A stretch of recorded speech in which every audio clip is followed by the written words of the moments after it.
বন্ধুরা, welcome back to our new blog.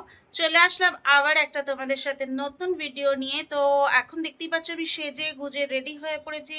এদিকে দিদিও সেজে গুজে রয়েছে, কিন্তু এখন তিনি বুকিং এ ব্যস্ত, ক্যাব বুক হচ্ছে।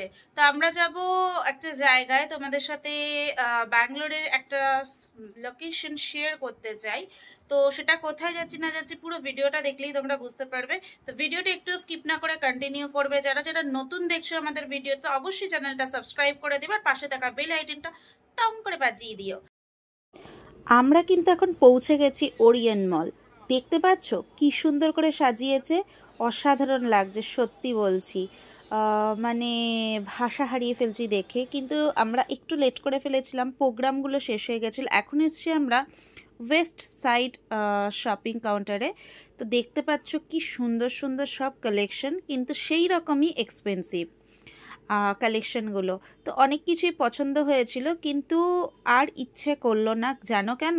রবিবারের বাজারে গেছিলাম তাই। কারণ রবিবার দিন কিন্তু বেশিরভাগ লোকেরই ছুটি থাকে।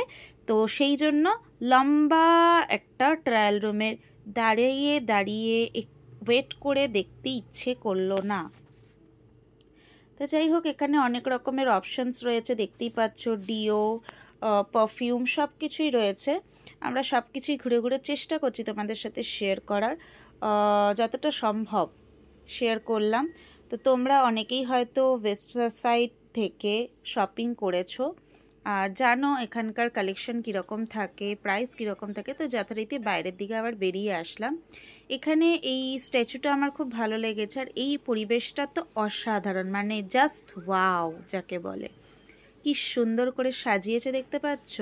আর এখানে দেখো বাচ্চাদের জন্য একটা সুন্দর টয় ট্রেনের ব্যবস্থা করেছে, বাচ্চাগুলোকে সুন্দর করে ঘুরে ঘুরে বেড়াচ্ছে। তো এখানে হচ্ছে এই কালেকশনগুলো, মানে একটা হ্যাং আউটসে ঢুকেছিলাম আমি দিদি সবাই মিলে। তো এখানে কিছু খাওয়া দাওয়া করার একটা প্ল্যানিং চলছে, কি খাবো কি খাবো কি খাবো করে। দিদির জন্য অবশ্যই অবশ্যই দিদির favourite sizzling brownie ice cream order করা হয়েছিল। তো দিদি এখন তোমাদের সাথে শেয়ার করবে খেয়ে কেমন লাগলো ওনার। মানে উনি তো একেবারে ফ্ল্যাট খাইছেন মনে হচ্ছে।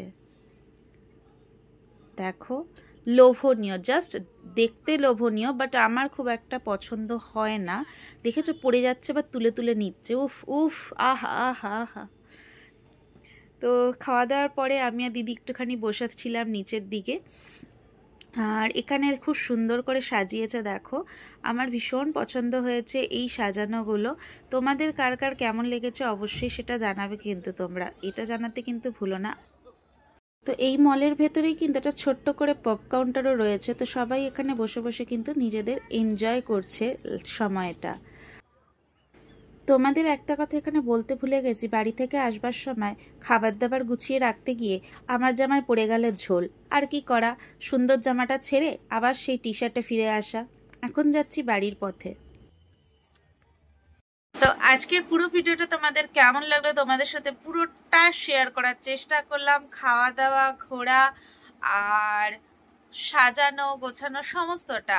তো ব্যাঙ্গালোরে কীভাবে মলগুলোতে ক্রিসমাস সেলিব্রেশন হয় সেটাই তোমাদের সাথে শেয়ার করার চেষ্টা করলাম। তো তোমাদের কেমন লাগলো অবশ্যই কমেন্টসে জানিও। আজকের মতন টাটা।